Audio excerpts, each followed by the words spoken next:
Hola a tots i a totes, xics! Com esteu?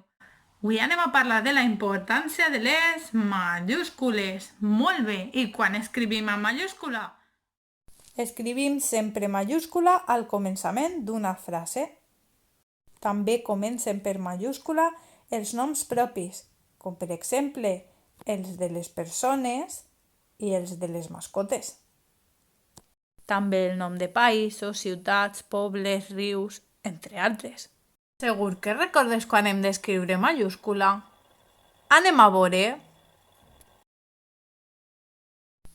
Arròs comença per majúscula? No, perquè és un menjar o una cosa. I David comença per majúscula?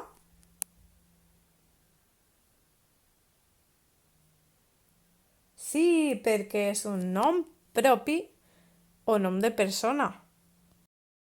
I la paraula gelat comença per majúscula?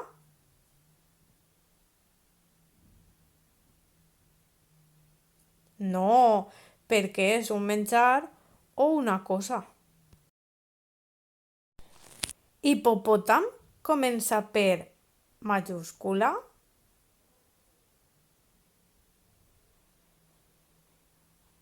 No, a soles els noms de les mascotes, però no dels animals. I Madrid comença per majúscula o per minúscula?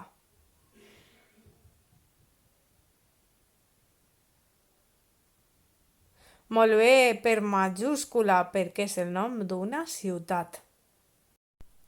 Tintín comença per majúscula?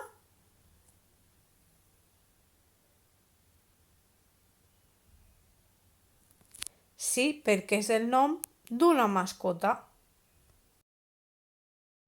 Anem a repassar un poc. Comencen els noms dels menjars per majúscula? No. I els de les persones? Sí, perquè les persones són molt importants i són noms propis.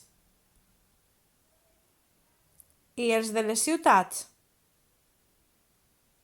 També comencen per majúscula, perquè són molt importants. I els dels països? Passa el mateix, també comencen per majúscula. I els de les flors? No, els de les flors no comencen per majúscula. I els dels objectes i les coses? Tampoc comencen per majúscula. I els dels animals? No, els dels animals no, però els de les mascotes sí. Noms de persones, països, ciutats i mascotes s'escriuen amb majúscula, molt bé. Mentre que els objectes, els menjars o les flors s'escriuen amb minúscula.